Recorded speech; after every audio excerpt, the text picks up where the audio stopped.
Council of Nigeria, and other presidents of National Youth Council from Africa. You have the Vice President, West African, Pan-African Youth Union, Dr. The African youth constitute over 65% of the population. And every time we hear of the insecurity, we hear of banditry, we hear of Boko Haram, we hear of kidnapping, those who are involved in perpetrating this dastard act are still young people. Something is wrong. And that is why the Pan-African Youth Summit decided to put this summit together, the Pan-African Youth Union, decided to put this summit together so we can talk and brainstorm amongst ourselves. Why are some of our colleagues getting involved in insecurity? What could be responsible? What can we do in order to change the narrative? When you see video clips of those who are arrested in these acts, they are young people. When you see videos of those who are asking for ransom, kidnapping people, they are young people. But could it be that our leaders has failed the young people? Could it be that Africa has failed the young people? Could it be that even we, the youth leaders of Africa, has failed our colleagues, the young people?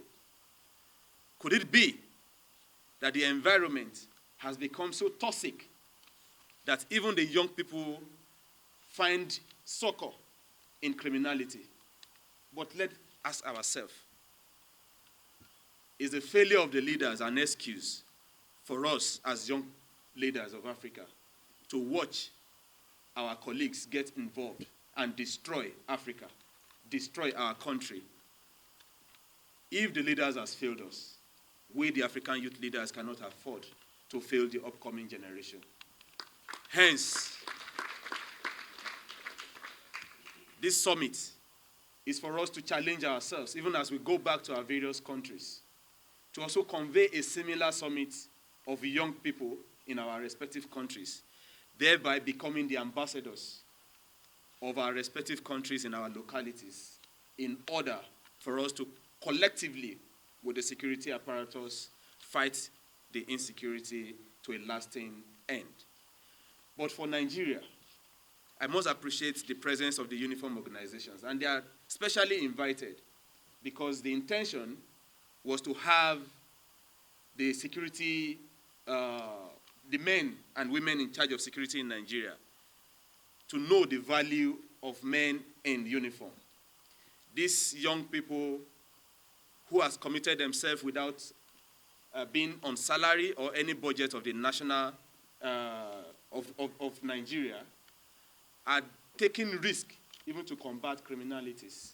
Just like Ambassador Akko did say, that young people without arms were able to arrest armed robbers.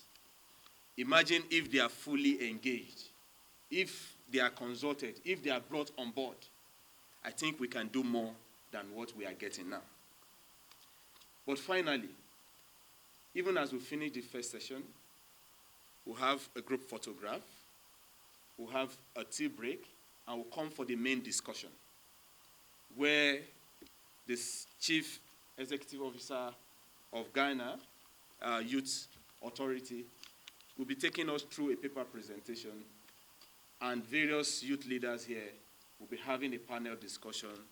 We'll extract all this topic, the theme, and then we'll be coming up with a communique.